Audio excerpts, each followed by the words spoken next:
He said it was all my fault. Again, and somehow I believed him. Even after everything he did, there I was, sitting on the edge of the bed, replaying every word in my head. Maybe I overreacted. Maybe I misunderstood. Maybe I really was being unfair. I couldn't even tell what was real anymore. All I knew was that I felt wrong, guilty, like I was the villain in my own story. But deep down, a small voice whispered, "What if it's not you? What if it's him?" That voice was barely a whisper at first. But over time, it grew louder. And eventually, it led me here, telling the story. If you've ever felt like you're drowning in guilt that doesn't belong to you, if you've ever apologized just to keep the peace, if you've ever felt like loving someone meant erasing yourself, this video is for you. Because narcissist guilt trips don't just hurt, they reprogram you. And once I understood how it worked, I could finally start to undo the damage. So if you're stuck in the same cycle I was in of guilt, confusion, and second-guessing yourself, stay with me. I'm going to walk you through exactly how I got out, how you can too. 1. The trap. Understanding narcissist guilt trips. It took me years to realize I was being emotionally manipulated. Back then, whenever we argued, it always ended the same way. I'd be the one crying, apologizing, while he stood there calm and collected, like he was the victim. He had this way of flipping everything back on me. If I got upset that he ignored my birthday, somehow I was too sensitive. If I called him out for lying, he'd say I was paranoid or overthinking things again.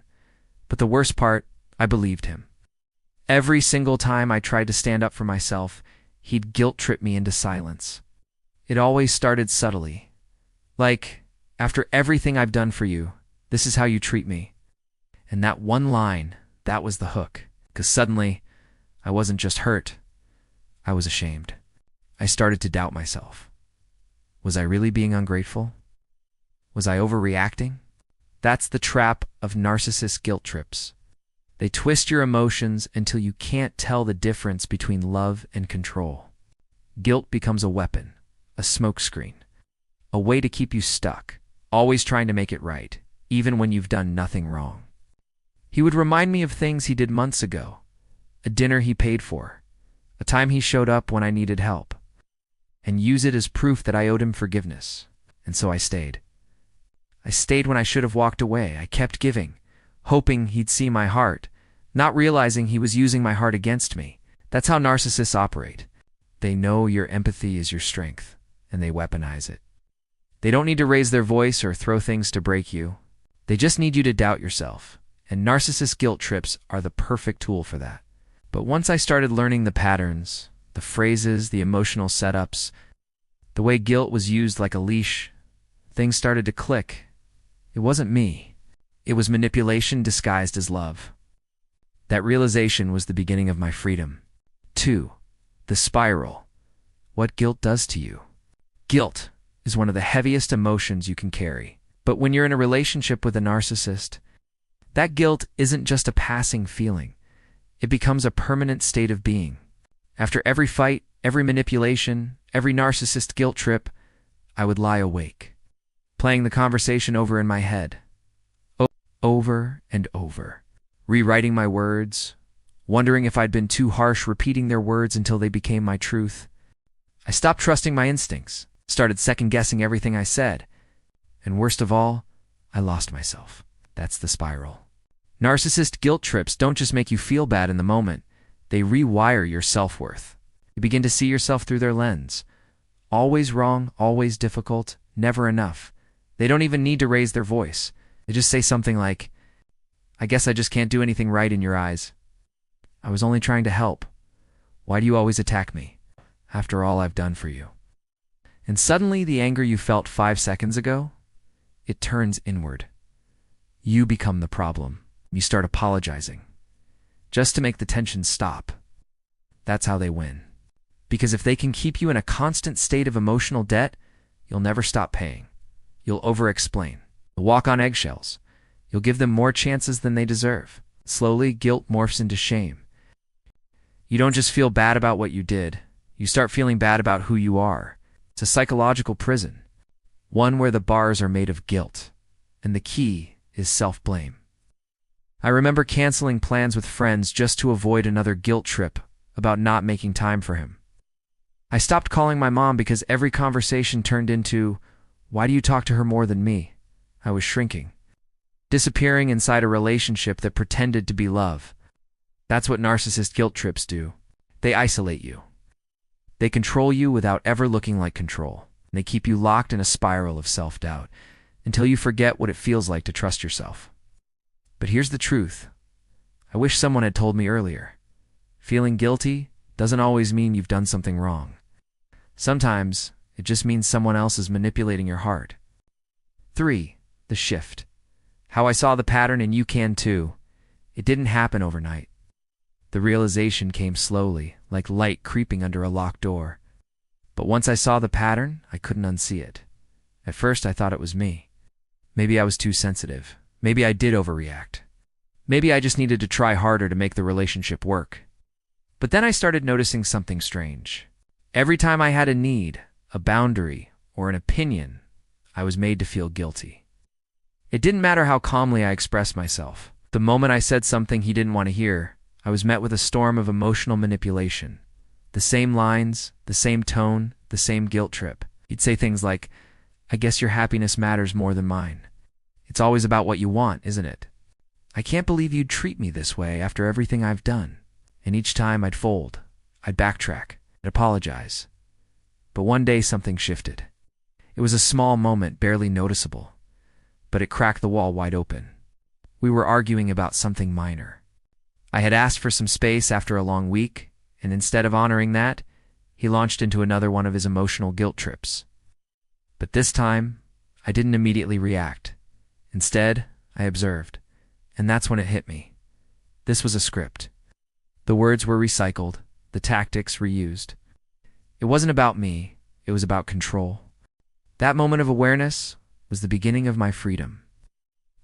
I started writing things down, keeping notes, noticing the patterns of when guilt was used and why. It always happened when I said no. It always followed moments when I asserted a boundary. It always intensified when I started prioritizing myself.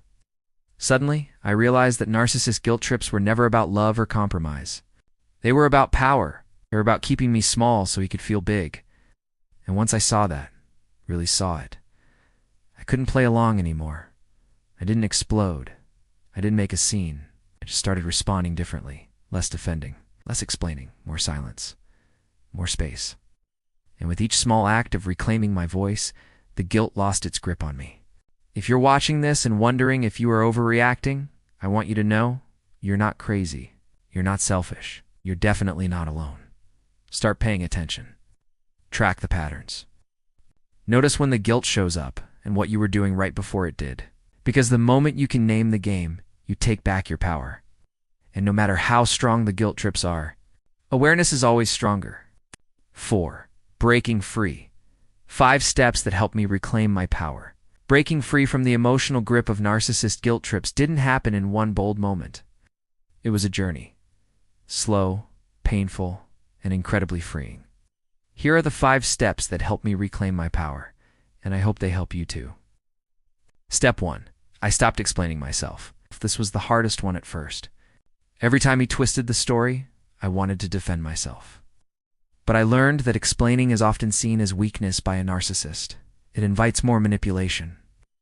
So I started using phrases like, "I'm not going to justify my boundaries." I said what I meant, or simply silence.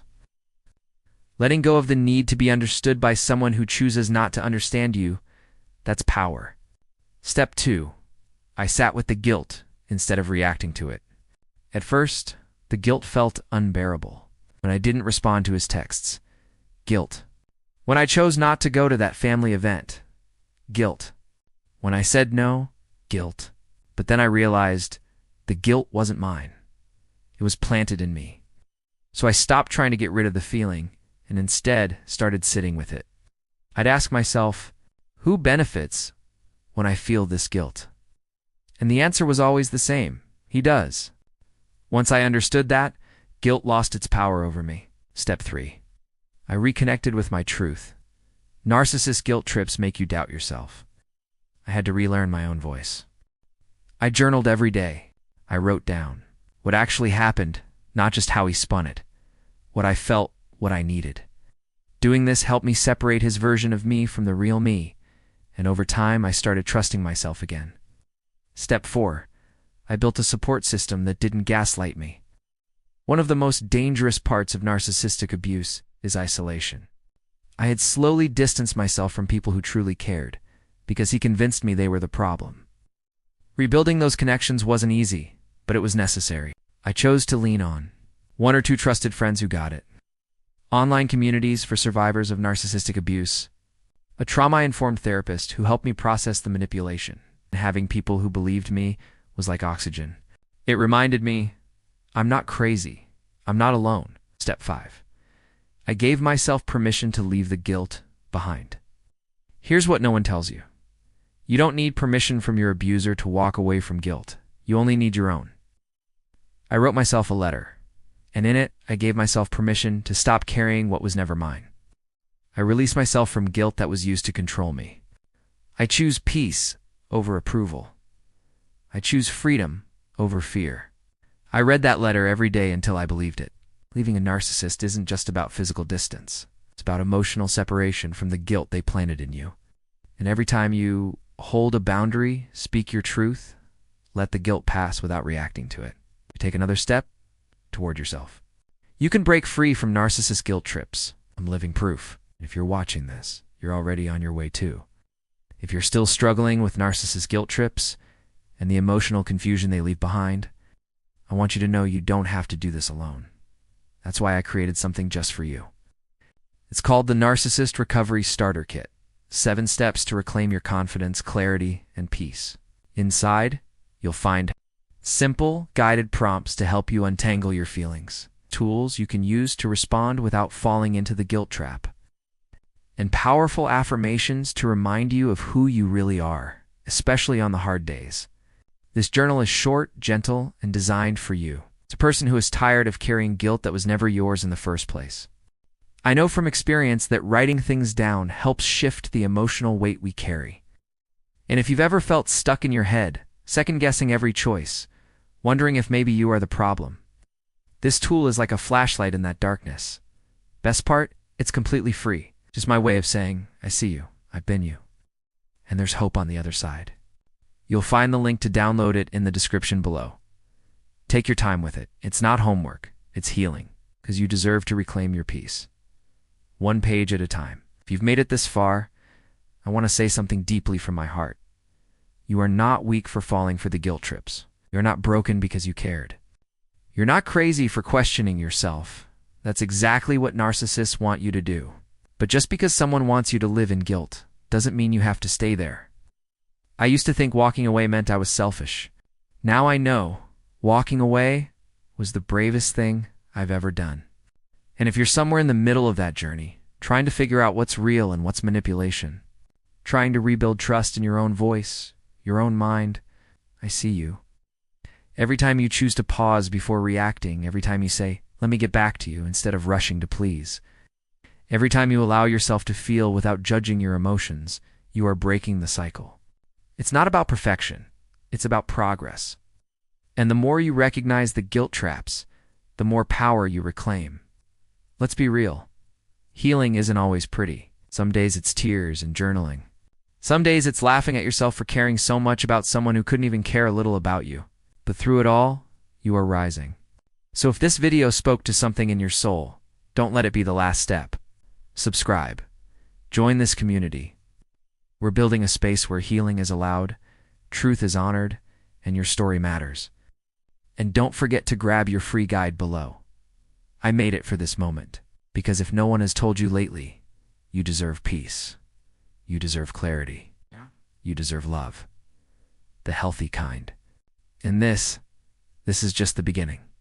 Thanks for watching, and see you in the next one.